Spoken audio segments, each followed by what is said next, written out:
So this is sort of on brand for Sharky July, I guess. But we put up our poll for Cryptid Court, and it looks like Modern Megalodon won. I know this is a topic that people have talked about a lot. On the Megalodon video I uploaded about a week ago, someone said I'm sick of YouTubers talking about this effing fish. So maybe not everyone's super happy about it, but Why don't we're they gonna. just not watch the video then? Like the YouTube isn't. It's not being forced down there. I don't They know, don't man. aren't being forced to watch it. But we're gonna add a little bit of a twist. We're gonna try and make it a bit different and a bit more interesting. Did you have something you wanted to say though first? No, No. just Okay. saying that the thing that they saw in Galway is a megalodon. That was my transition to talking about megalodon. All right. Well, maybe we can do. I thought maybe we can do some of the rapid fire arguments or reasons people give as to why they think Megalodon is still alive. Okay. Okay. I was thinking I should be pro and you should be con. Like you explain why not, and I say why. Okay. So you're pro. I'm Oh, pro megalodon, bro. okay. Why are you pro Megalodon? Why is it still out So there? there are so many reasons why megalodon could still be out there. Okay. Okay. Reason number one, we haven't. The ocean is the most unexplored part of the world. Like in some ways, even more so than space. That's nonsense. It is not nonsense because we have like the Hubble telescope and it takes pictures of space all over the place, you know? And we have like spaceships going in and out. We do not have You don't have people spaceships like going in and out. What are you talking about? I mean satellites and like Most of the we're sending satellites are things on pointed at missions. Earth. We're sending things on missions to like take pictures of the universe and take data and stuff. But we're not doing that with all of the ocean. There's just a bunch of ocean that like no one knows about. So why not the Are you megalodon in there? serious? So you're telling me, but there's so many bad points to deal with here. So you're telling me there's more. Where to begin? Okay, just think about planets. How many planets are in space? Billions, trillions? That was just a How many of joke, them? but like Okay, the general point is that the ocean is very unexplored. okay. I That's have so seen that bad. comment. That's so bad. Well, I have seen that before. I think that came from we know more about the surface of the moon than the bottom of the ocean, and then Mm-hmm. that got extrapolated and misquoted into we know more about space than we do the ocean. But it's sort of like think about how much funding there is about exploring space compared to the funding there is for exploring the ocean. More in space, I would say. But But space is bigger, so it's a wash. yeah, I mean, there's probably millions of planets, millions of oceans, with not a single camera has ever, not a single human camera has ever snapped a picture of. Ooh, fascinating. My favorite cryptid is non-human cameras. Anyway, so yeah, why couldn't the megalodon be in the unexplored ocean? I feel like that's a difficult thing to even define. Like, what do you mean by unexplored ocean? Like, part that a human hasn't been in, or Parts that part? humans don't regularly go to, which is most of it. I guess so. Even though there's a lot of ocean that people aren't regularly going to, we can still find most large predatory sharks relatively easy. Like there are tourist industries around the great white, and the tiger shark, and the bull shark, even like oceanic white tips. All of them are a lot smaller. And Maybe they are more widespread or they don't hide as much. wait, the megalodon are more widespread? No, I'm saying these tourist sharks are more widespread or they don't hide as much. Well, the megalodon teeth have been found all around the world on coasts and in the middle of the ocean. Okay, well, wolves used to be found all over North America. So Okay, so you're saying humans killed all the megalodon? I'm saying sometimes animals have restricted ranges due to things such as humans or climate change or habitat change. So you're saying their range is like in the middle of the Pacific and they don't leave that range? Yeah, I'm saying their range could be some very small area that humans don't usually go to or study. But you're saying because of climate change? No, that was just an example. Okay, well, what's the reason they're stuck in a small range? Maybe they're really smart and they're not trying to interact with humans. So how come all Or those whales that were like massacred for years didn't like try and get away from humans? Well, I guess they did, maybe but we were whales still able to are find very, them. very Maybe whales just aren't as smart as the megalodon. Also, think about it, they could be physically trapped in a location that it's very difficult to leave, such as the Mariana Trench. Yeah, what are they eating in the Mariana Trench? What does anyone eat in the Mariana Trench? Well, barely anything lives there, so Maybe they filter feed. Hmm. well, they weren't a filter feeding shark. Well, have you seen the Meg, which I know you have, and the Meg too? There could be pockets of warm water in trenches or other similar areas, thermoclines, where it's like a similar environment that they would have lived in before, but it's below a pocket of cold water, so we don't think to look there. Hydrothermal vents. Oh yeah, hydrothermal vents. Like life blooms around them. That's like a few dozen meters or a few like 100 feet around them. It's not really like a huge ecosystem for a population of massive sharks to feed on. As far as you know, have you been to every hydrothermal vent ecosystem in the world, personally? No, I haven't been to any. Have Well, you been then to one that that's has megalodon around in my imagination. it? Also, it wasn't just featured in. And this all came from a fictional story as well. Can It we put wasn't that just out featured there? in the Meg. It was also in Aquaman, and it was also in Dinotopia. This idea of like different warm climate zones of the ocean that people don't expect and unusual because of ocean layering, something like that. I'm just saying the book The Meg that came out in the 90s had like the thermal vents in the Mariana Trench.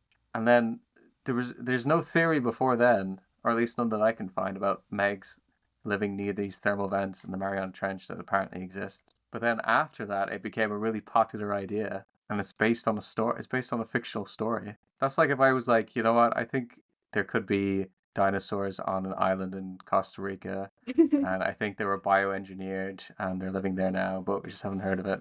Is that really what you think? Yes.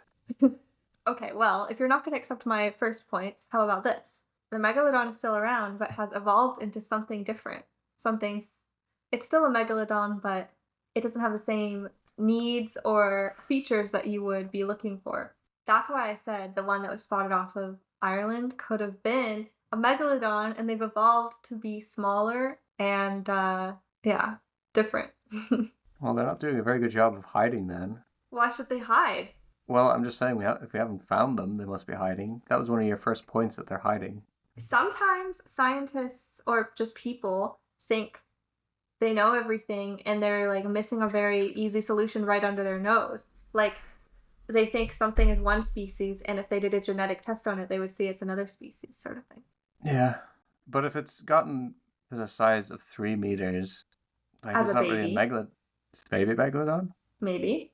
Okay, so how's it changed then? It has become smaller, and maybe it eats something different, and maybe it lives somewhere else. Hold on now. That one was a baby, and you said the other one is smaller. How small is it? Just not as big as Megalodon of old. So how big? You're just giving really vague I don't know answers. how big Megalodon was.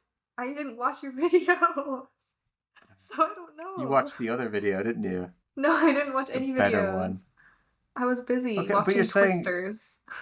but how can you say it's smaller then? If you're like, if I keep saying how big was it, you're like, I don't know. How big is it now? Well, it's smaller. Okay, well, tell me how big it was, and then I'll tell you how big it could be now.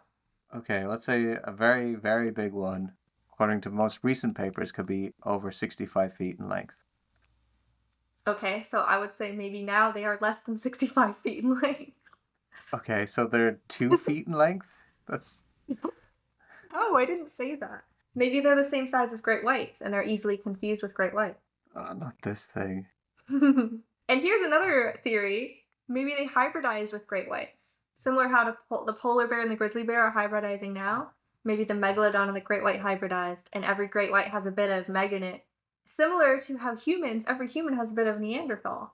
I don't think so. The Meg and the Great White aren't as closely related as some people think they are. Like they're in different families.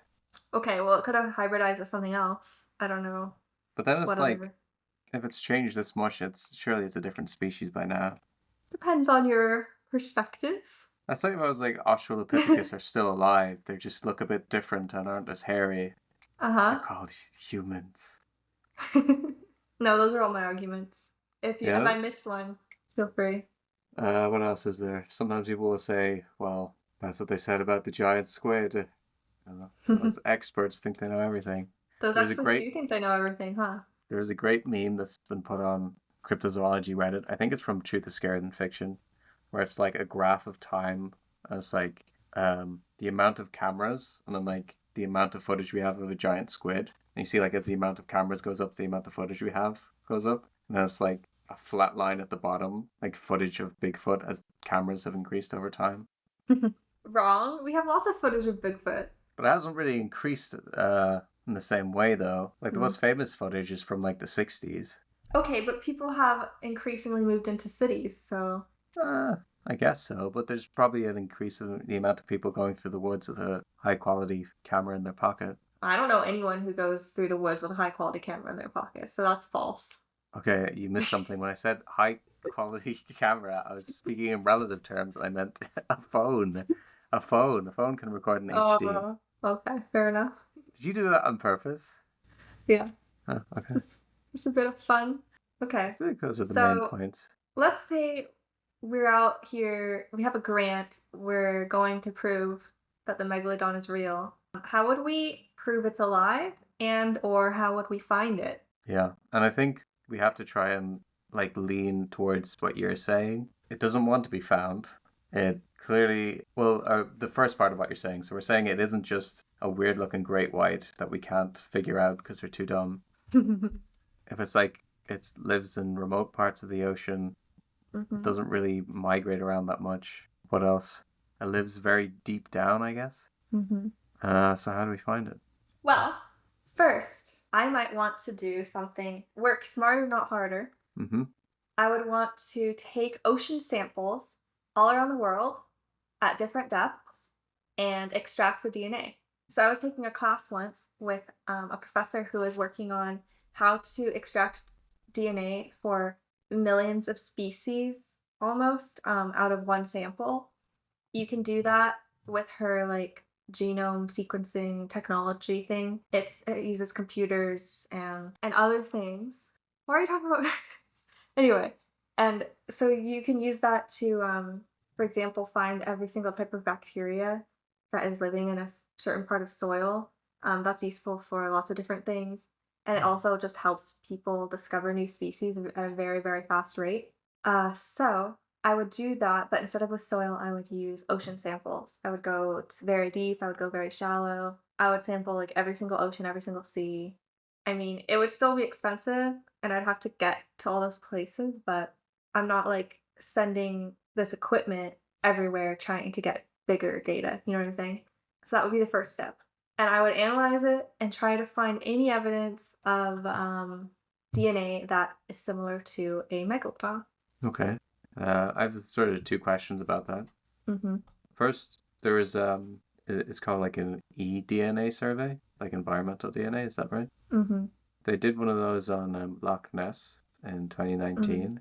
Found a bunch of species that live there, but there are some species that would go into the loch that they didn't find. Like they didn't find any seals. So apparently seals have been confirmed in the loch at different points. So if you're doing that in the ocean, is there a chance you could just miss it anyway? There is a chance you could miss it. So I'll do that first, and then I guess I would start looking for the most unexplored parts of the ocean, and I'd have to just start exploring them, like with a craft. Go the Meg route, build an underwater science lab with a cool underwater uh vehicle thing. Try to find the thermoclines, you know? Like I don't know really what else I could do that's novel besides the ocean sampling that I already said.